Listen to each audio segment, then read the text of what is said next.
guys. It's a Hidden Drams Day with a couple of bottles. I'm Daniel Whittington, the Chancellor at Wizard Academy and Whiskey Marketing School. And we're about to do, somebody knocked on the door. Hang on a second. Hello, come in. Hey, Daniel. Oh, it's Glenn. Hey, friends.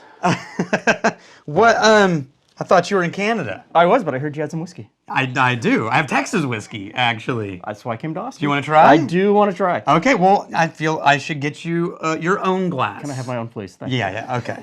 I'm going to set this one down here and get you a glass. So we're starting out with something called UnBendt Unblended. Yeah, okay, so here's the plan. And by the way, welcome. Thank you. Thank you. There will, first time ever, guys, a guest on Hidden Drams. And there will be more info about Glenn here at the links in the below. This is a Texas whiskey up in Louisville. Okay. Not Louisville. No. Like Kentucky. I almost mistook that. Yeah. Okay. Up by Dallas area. They have a long history in Texas, so they started pretty early on compared to other Texas distilleries with a guy named Witherspoon, Quentin Witherspoon, and it was the DeHarts. And they made a name for themselves in the whiskey nerd community as like serious whiskey makers. So when you say early in Texas whiskey. Yeah, in the last 15 years. Okay.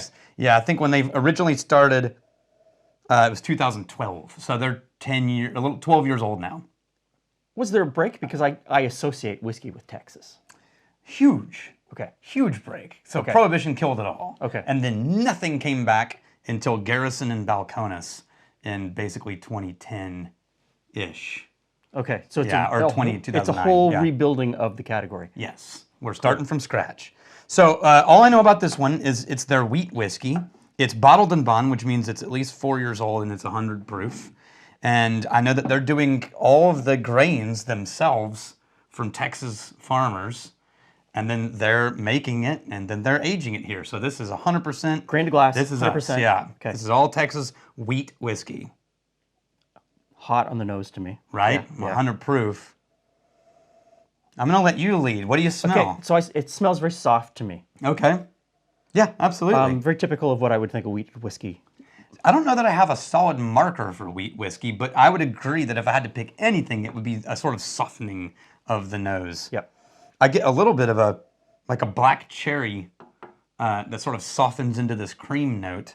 Okay, so your nose is much more sophisticated than mine. If anybody's watched my cocktail channel, That's good. that's good. I like it or I don't like it, Yeah. and then I bumble around for a few minutes trying to find the words, and it just goes, no, I like it or don't. You know everything you need to know. Because it's my mouth. That's right. That's the rumor anyway. Yeah. Let's try a little. Okay. Cheers to you, Sarah. Welcome. Thank you. Nice. Ooh, molasses. Oh, Oh, that got rich. There's your Texas right there. The palate. that filled my mouth. Completely filled my mouth.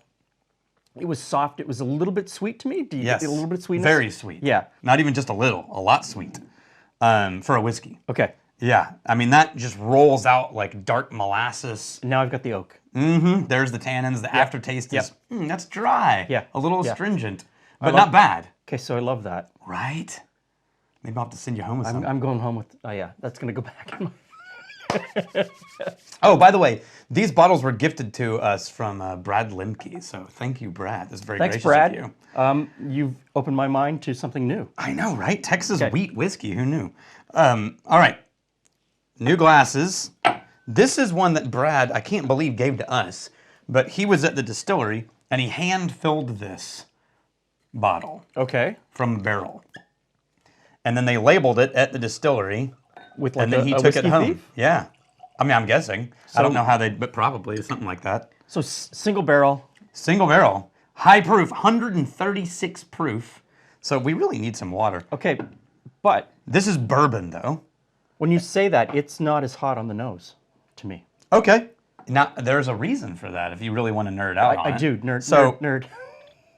yeah, that's fair. You and I, we're both nerds. So when you get a higher ethyl alcohol content, Yep. it's a binder, right? And it holds a lot of the heavier oily compounds. And Okay. so you get this density at a higher proof because everything's held together. And on the nose, it can feel tight Okay. or closed, Okay. or like you're trying to reach through to something to Yep. smell. A little bit of water will often open and release bonds really- and scent molecules will come out. But we're Okay. going to try it super high Texas proof first. Okay. Cheers to you, sir. Good luck. I'll see you on the other side.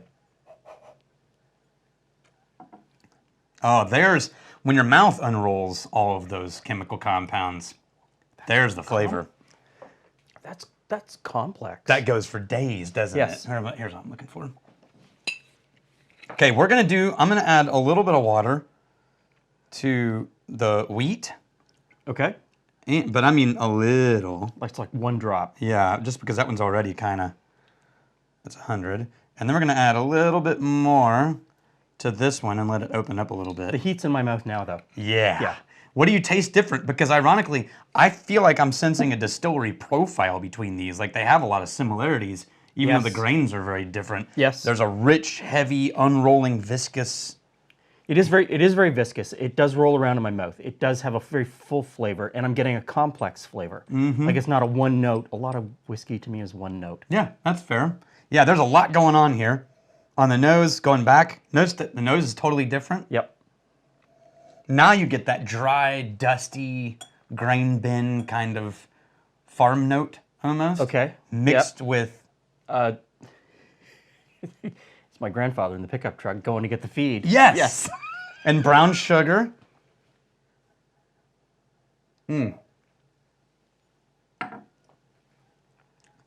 Oh, yeah. I would say you are absolutely having a quintessential Texas bourbon experience right now. This is definitely trademark a Texas high-impact bourbon. That is amazing. I think I preferred it before the water. Okay, good. Because I really liked it. There's something about the way that it unfolded in my mouth. okay, well then fine. You can give me that. There, here. How about that? And so you added a drop of... I tried to the wheat too. See if the nose changed. A little bit. Not Yeah, much. it got a little more grassy. Yeah.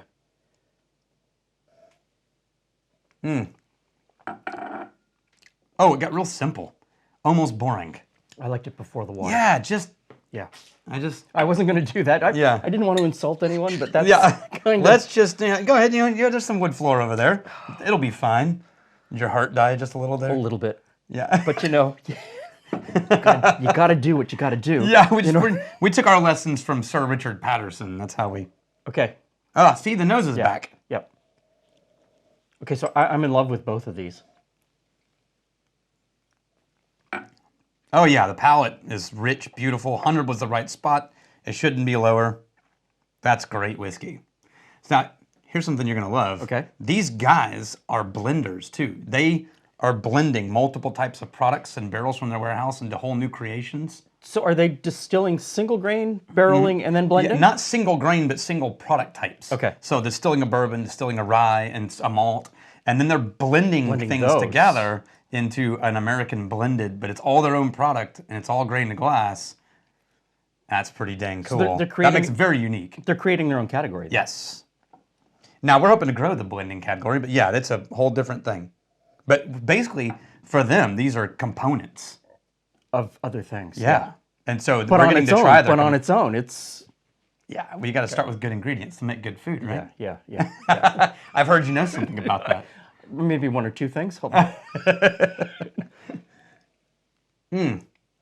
What's your favorite cocktail that you've made on your channel?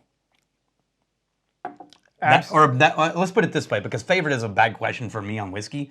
What's a cocktail that you've made that's now a staple at home when the cameras aren't running? The $4. Okay, remind me on that one. So the 'cause it's been a bit. the $4 is from the 1930s. It's equal parts. Julie knows it off by heart.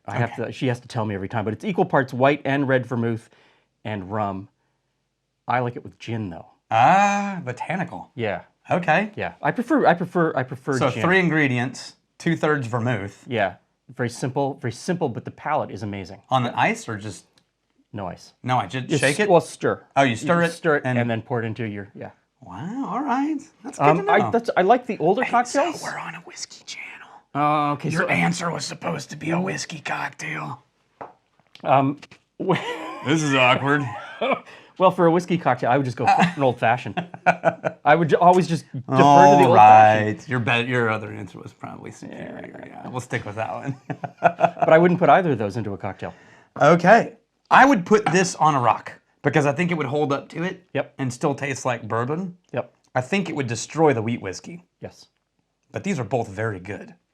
So I don't know what to do now because normally at this point I leave the whiskey and I say, I'm really glad you're here.